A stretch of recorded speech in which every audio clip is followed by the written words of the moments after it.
we remain steadfast in our commitment in delivering local news that matters. Stories that inspire. Enriching the lives of Filipinos in the Philippines and across the globe. This is your GMA Regional TV. Buong puso para sa Pilipino. Ito ang inyong Regional TV News. Magandang araw! Ito ay inyong Regional TV News. Hatid namin ang mga pinakamalaki at pinakahuling balita. Mula sa Mindanao, ako po si Sara Hilomen Velasco.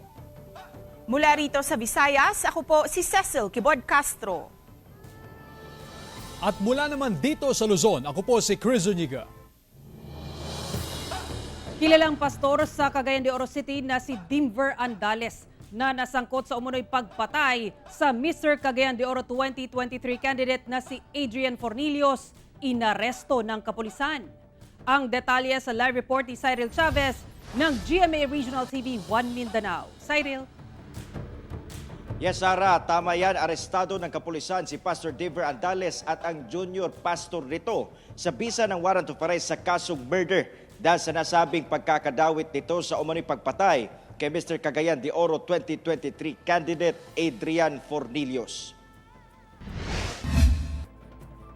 Sa bisa ng warrant of arrest sa kasong murder, inaresto ng mga kawani ng Agora Police ang pastor sa Cagayan de Oro City na si Dimver Andales at junior pastor nito na si Jeter Nonot sa kanilang simbahan sa Barangay Lapasan sa nasabing lungsod. Ang dalawa ay agad dinala sa police station at isinailalim sa booking proceedings. Maya-maya pa ay dumating din sa nasabing istasyon ang pamilya ng biktima na si Mr. Cagayan de Oro 2023 candidate Adrian Fornillos. Tumanggi ang mga ito na magbigay ng pahayag. Based lang mi sa mga ebidensya na among nakalap at the same time sa process sa case build-up na pamatudan gyud dito na katog yung mga pangalan na nakagawa. Matatandaan na May 9 nitong taon, patay matapos barilin si Adrian sa Barangay Nazareth sa Cagayan de Oro City habang papunta ito sa bahay ng kanyang kakilala para mag-practice sana ng kanyang performance para sa kompetisyon. 3 buwan matapos ang krimen, August 11, kumalat sa social media ang post ng mga kaanak ni Adrian kung saan mababasa na naglalabas sila ng kanilang galit sa taong pumatay sa biktima. Kalaunan ay kumalat naman ang mga sinasabing screenshot ng conversation ng karelasyon ni Fornillos na si John Orog at kanyang kaibigan.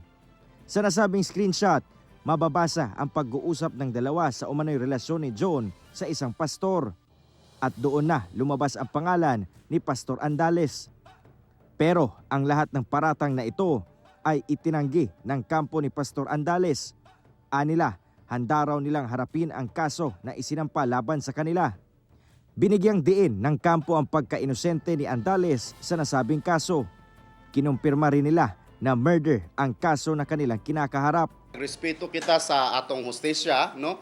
Moman gyud na kay kung wala nini pasaka ang kaso, ang hunang-huna sa uban nga na-influensya na nabayran. Karon nga na mapasaka ang kaso, moingon na pod ang uban nga guilty. So dili sa ta maghimog mga pronouncement unless ang korte naging moingon nga naagid siya guilty. So, aminado naman ang kampo na naapektuhan si Pastor Andales sa nangyari. moingon gyud kung dili siya okay kay this has impact sa iyang kredibilidad isip pastor. Kanina impact sa iyang kredibilidad isip amahan, no, sa iyang pamilya, isip bana, isip usa ka leader sa community, labi na karon nga nagdagan ang iyang anak pagkakagawad. So lagi na kayo mga epekto. Matapos ang ilang oras, kasama ang police escort, nakitang nakaposas at nakasuot na ng police armor si Pastor Andales habang dinadala sa korte upang harapin ang kanyang kaso. Tumanggi na rin si Andales na magbigay ng pahayag. Ang amo ma'am is kung unsay procedure ma'am mo lang gyud among bahaton regardless kung dakong tao or kuan basta kung unsay nasa procedure nato sa PNP ma'am mo lang amo sundon. Sara, kasalukuyang nakapiit sa Cagayan de Oro City Jail Male Dormitory si Pastor Andales at Pastor Nonot habang sumasailalim sa pagdinig ang kanilang kaso sa korte. Pinaghahandaan na rin umano ng kampo ni Andales ang kanilang depensa na ihahain sa korte. Samantala, si John Orog naman na nobya ni Fornillos ay nasa ilalim pa rin ng protective custody ng PNP. Sara. Okay, maraming salamat Cyril Chavez ng GMA Regional TV 1 Mindanao. Patuloy na bineberipika ng Overseas Workers Welfare Administration Region 6 ang impormasyon na may isang Ilongga OFW na umano'y naabdak sa Israel. Habang pamilya naman ng Negrense OFW na namatay sa Israel, nakatanggap ng tulong mula sa DSWD. May detalye si Zen Kilantang ng GMA Regional TV 1 Western Visayas. Kinumpirma ng Iloilo Public Employment Services Office na may kumontak sa Bulig Ilonggo Migrants Desk ng Iloilo Provincial Government tungkol sa isang Ilongga OFW na hinahanap matapos umanong tangayin sa nagpapatuloy na gyera sa pagitan ng bansang Israel at grupong Hamas. Hindi muna nagbigay ng dagdag na detalye ang Iloilo Peso ang pagkakakilanlan ng nakipag-ugnayan sa kanila at kung taga saan ang nasabing OFW habang patuloy pa raw nilang biniberipika ang naturang impormasyon. May nagtawag sa amon nga apektado ang magbugto o kung magutod duha ka bilog, ang isa safe na siya, ang isa ginabdak. But we still have to validate that kay nautod ang communication, and we are trying to reach sa naghatag sa information pero hindi namon ma-contact na, no? So we are trying to validate and make a follow up sa amuran nga sitwasyon sang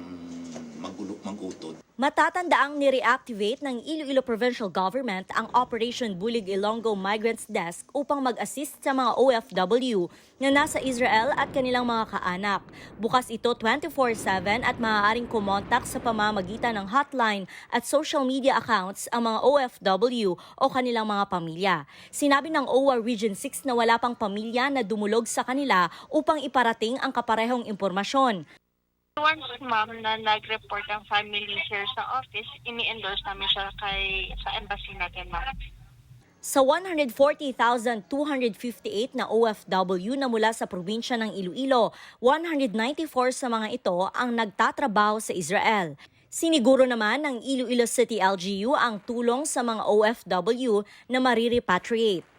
Ayon sa Iloilo City Peso, sa 23 OFW sa Israel na kanilang na-contact ay isa sa mga ito ang nagsabing nais nang bumalik sa bansa.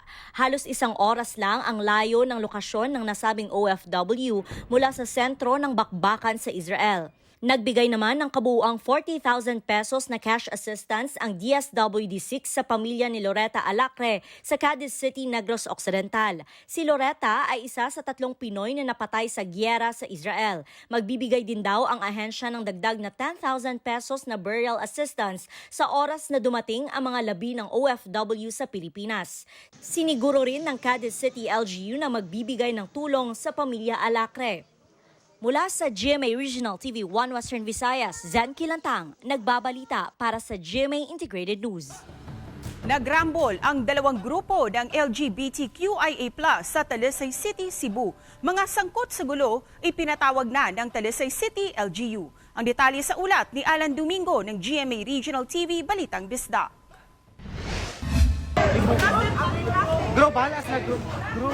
Sa video na kuha ng isang netizen na ginamit ng Talisay City LGU sa kanilang investigasyon, makikita ang tensyon sa 2 grupo.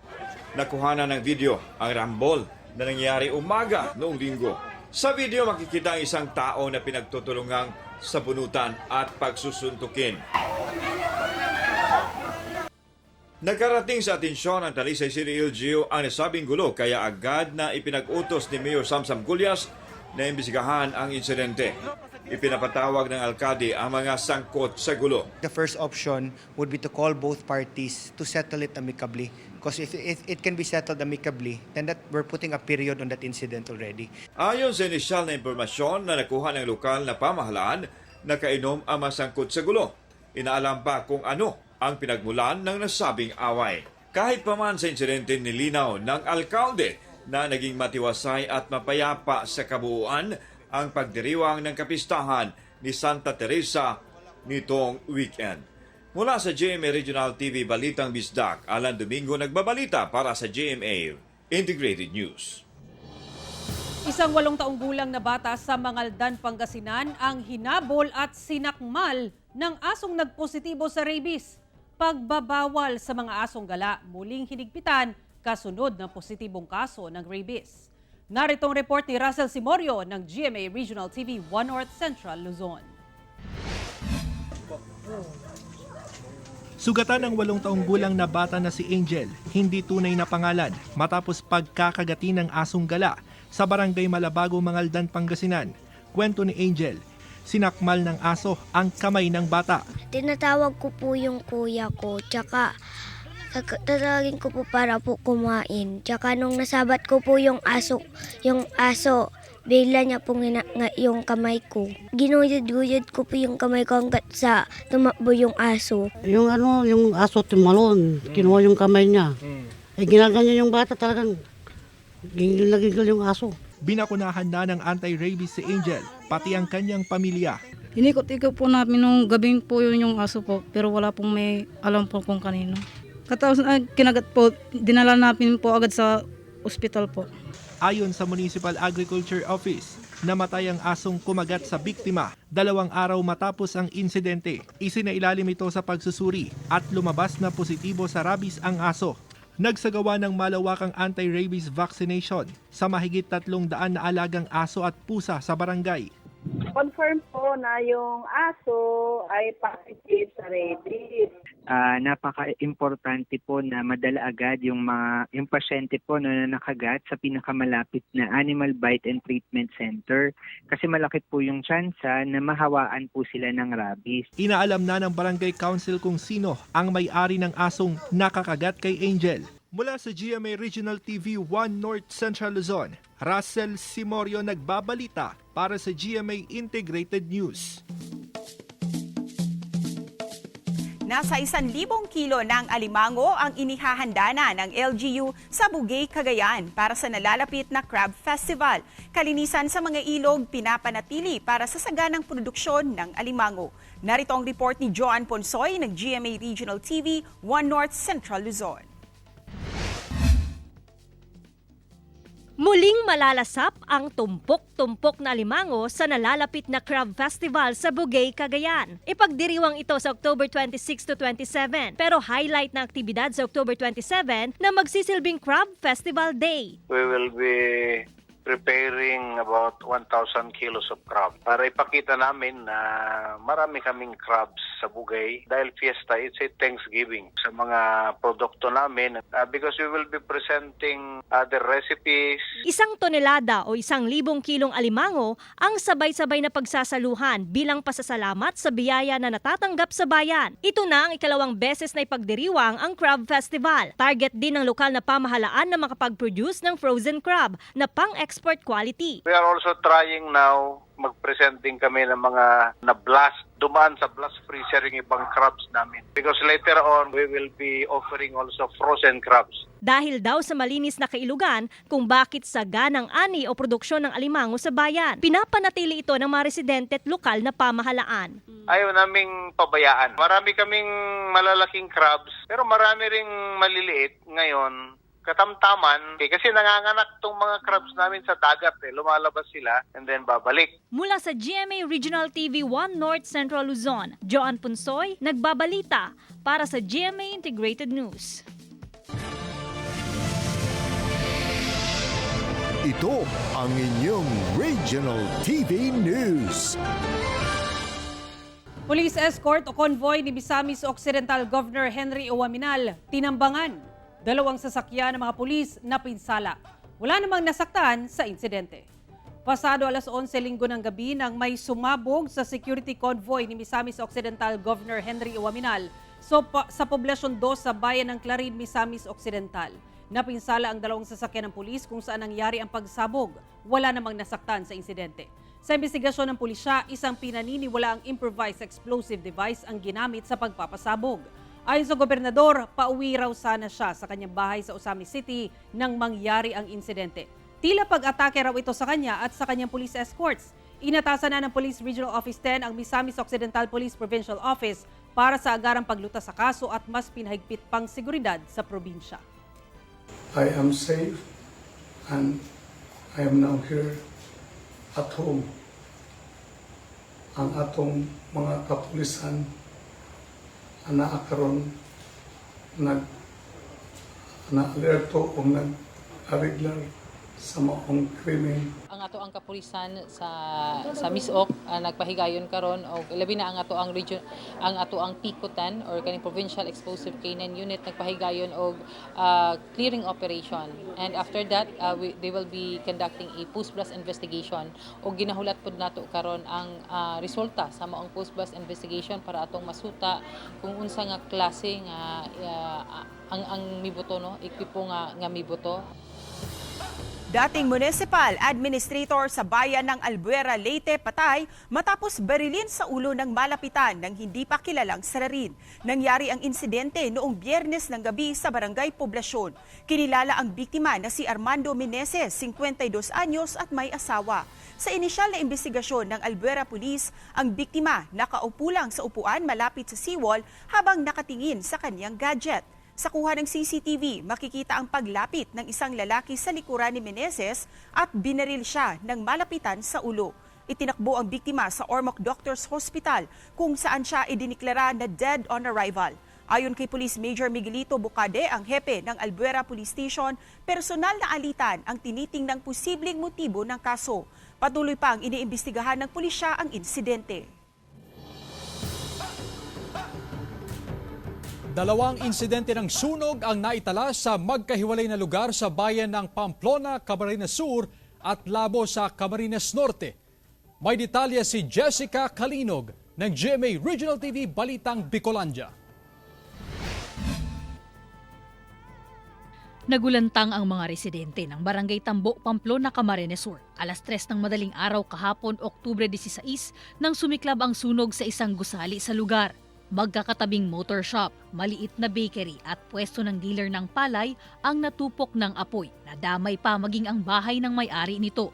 Sa inisyal na investigasyon ng Pamplona Municipal Fire Station at base na rin sa pahayag ng may-ari, nagsimula ang apoy sa motor shop. Sa pagkapit po kasi sa investigador, sinasabi po na may battery po doon na naka-charge. Simang po nakukuhaan sa indang solar light.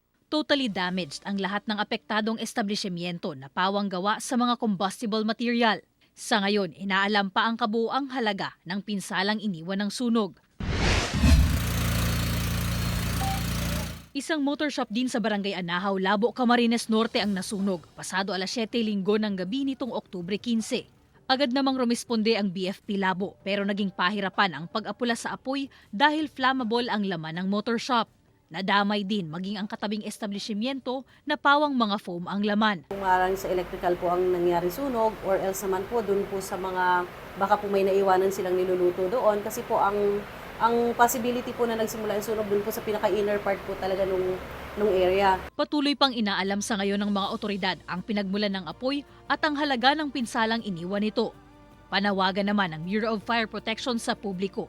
Ugaliing araw-araw ang Fire Prevention Day para maiwasan ang mga insidente ng sunog.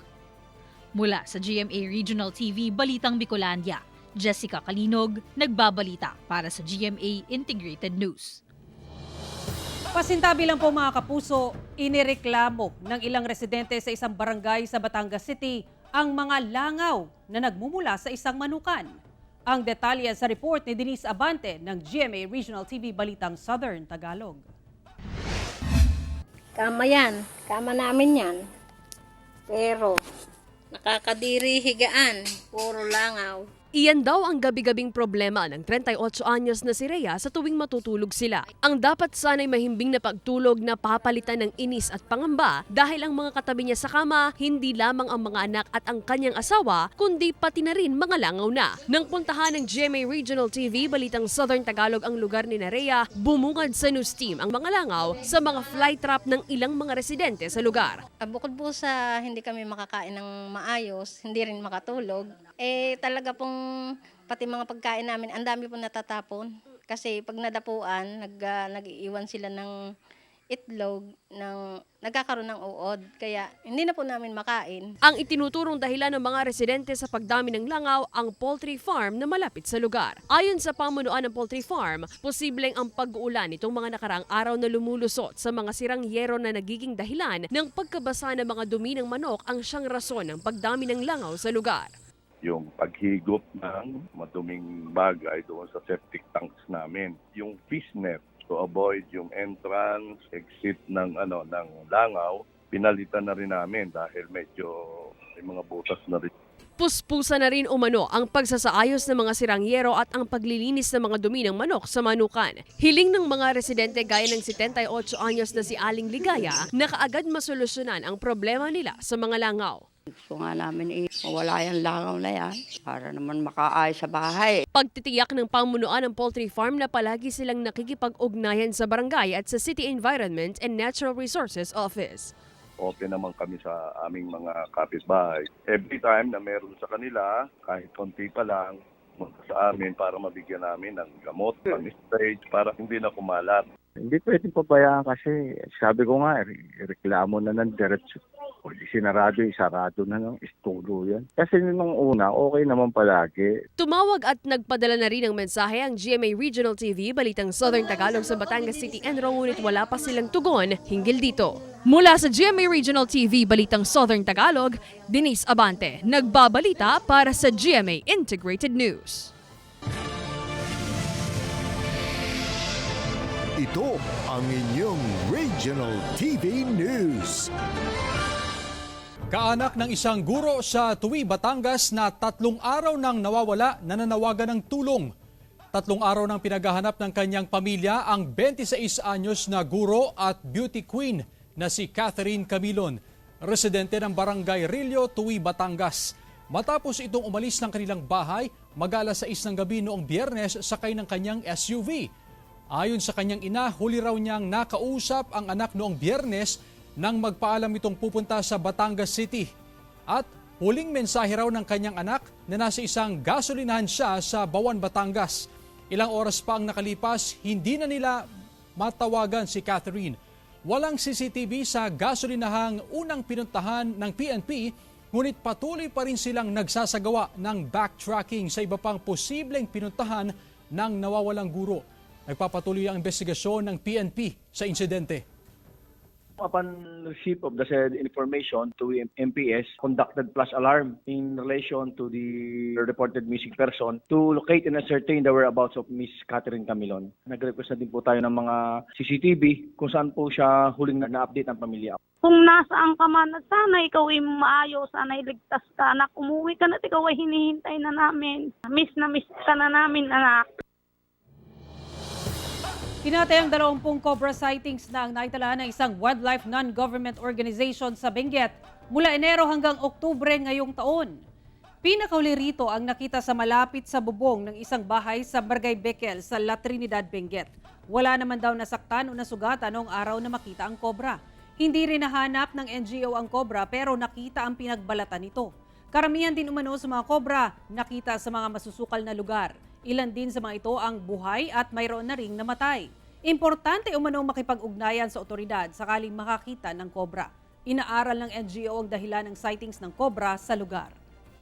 Either masukal yung lugar or madami silang gamit na nakakalat. No? So yung mga ganun kasing environment, sila yung nag-promote ng growth ng prey items natin. Malaki po talaga ang king cobra, umaabot sila ng 20 feet yung higit. No? Ambag ng GMA Masterclass Series kaugnay sa pagdiriwang ng 31st Cebu Press Freedom Week noong Setyembre, kinilala ng Cebu City Council. Ayon sa Resolution No. 16, ipinasa unanimously ng City Council ang paksa sa Artificial Intelligence at ang epekto nito sa larangan ng pamamahayag na tinalakay si GMA Masterclass Series ay naaakma lang sa kasalukuyang panahon. Giit ni Councilor Ray Gialon, ang author ng nasabing resolusyon, ang GMA Masterclass Series na isinagawa sa University of the Philippines Cebu noong September 18 ay nagbigay ng kaalaman sa makabagong paraan sa pagbabalita ng mga mahahalagang impormasyon na makabubuti sa mga Cebuano. Nagpaabot rin ng kanilang pasasalamat ang City Council sa buong Cebu media practitioners sa matagumpay na taunang selebrasyon. Sa nasabing GMA Masterclass Series, nagbahagi ng kanilang kaalaman sa larangan ng AI sila si GMA News Online Editor at Large Howie Severino, 24 Oras Weekend at Saksi Anchor Pia Arcangel, AVP at Deputy Head for Social Media GMA Integrated News Eileen Ray Perez at GMA Regional TV Correspondent at Anchor Nico Sereno. Cheesy seafood empanada ng Bacara, Ilocos Norte, swak na pangmeryenda. Tikman natin sa report ni Gab De Luna ng GMA Regional TV 1 North Central Luzon. Kilala ang empanada bilang isa sa mga binabalik-balikang pagkain sa Ilocos Norte. Pero kakaiba ang twist ng empanadang ito dahil ito ang kauna-unahang cheesy seafood empanada sa probinsya. Sulit na sulit daw dahil siksik ito sa sangkap. Ang crispy dough nito, recipe pa ng nanay ng may-ari ng negosyo na siya ring inspirasyon nila sa pagpapatakbo nito. Mother namin kasi as much as possible, yung recipe niya ng empanada, dapat hindi lang doon, dapat lahat makatikim. Kasi talagang diniscover niya yung recipe niya na iba yung crispiness niya. Ihanda ang mga sangkap, cheese, mixed seafoods, longganisa, pinaghalong papaya at munggo, itlog, at ang orange dough. Katulad sa paggawa ng karaniwang empanada, gagawing hugis pinggan ang dough, saka ilalagay ang ingredients.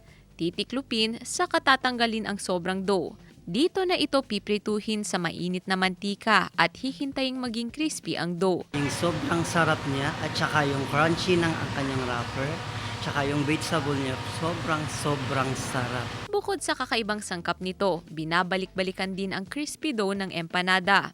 Ginagawa rin daw itong pasalubong. Kaya kailangan dapat fresh talaga yung mga ginagamit namin. Kasi yung empanada namin, naglalast talaga siya ng 1 week.